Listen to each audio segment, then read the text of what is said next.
Fishing floats made simple.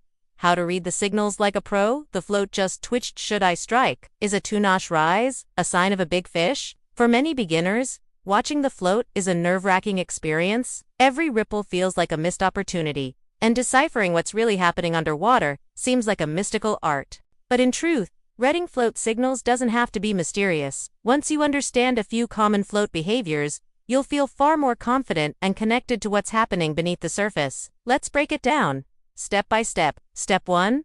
Make sure your float is properly balanced before trying to read any float movements. Ensure your float setup is correct. A balanced rig is the foundation of accurate float reading. Here, as a standard example, V balanced your rig so the float settles at 4 notches, with bare hooks in midwater. Then with bait on, it should rest at around 2. This typically means one hook is touching the bottom, while the other lies flat. In this state, even the slightest nibble like a carp taking in the bait can create a distinct and readable signal. But if your sinker is resting directly on the lake bed, or your float isn't sensitive enough, the signals will be dull, delayed, or even misleading. 1. The lift bite.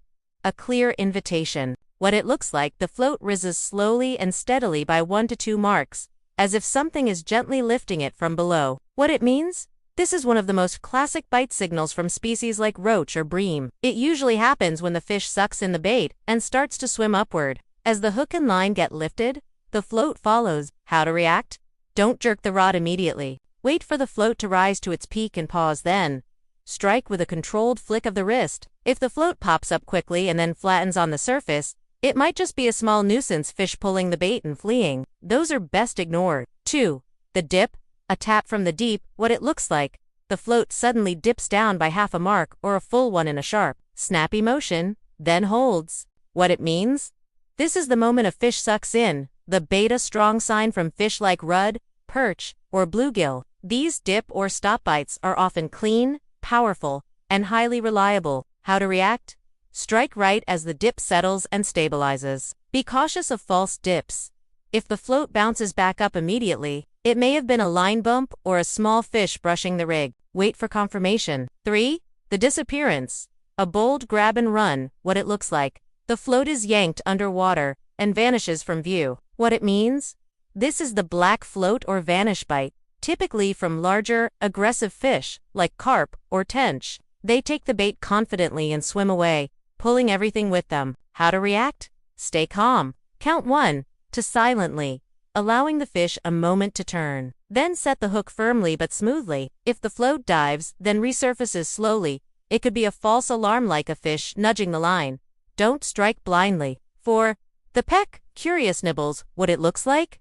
The float bobs lightly, dancing like a chick pecking.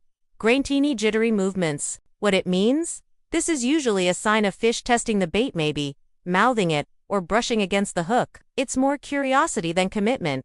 How to react? Don't fall for it. Hold your rod steady, stay alert, and wait for a follow-up action like a proper lift or dip. If these pecks go on for too long without anything firm, check your bait. It may have been nibbled off. 5. The drift.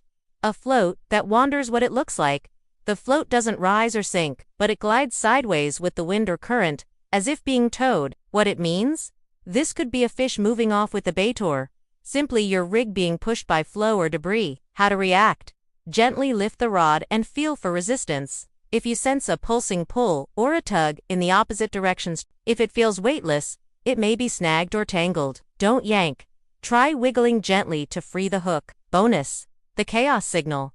When small fish go wild, what it looks like, the float goes berserk, bouncing up and down, tilting, disappearing briefly, then popping back up. What it means? This is typical of a bait ball under siege by small nuisance fish. They're attacking the bait from every angle, but not taking it fully. How to react?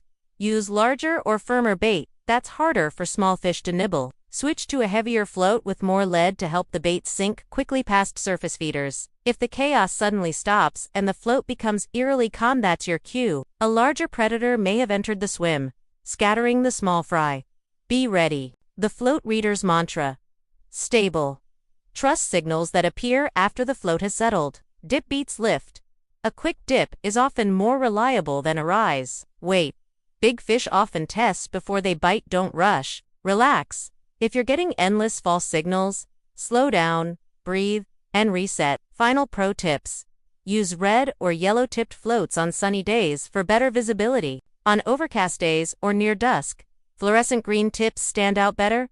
Facing glare. Add a dab of lipstick to your float tippets, a simple trick to make it pop. Still confused after a session? Record your float with your phone, then review the footage at home in slow motion. You'll be amazed at what you learn. Reading float signals is like learning a new language, the language of the lake. With each outing, each signal, and each fish, you'll get better at listening. And when you finally hook into that fish because you understood what the float was telling you, you'll know the thrill that keeps anglers coming back again and again. About the author. I'm a passionate angler and outdoor content creator who loves sharing fishing techniques, tips, and stories from the bank. Follow me for more guides and let's grow together on this fishing journey. Like, bookmark, and stay tuned for future updates. Lines.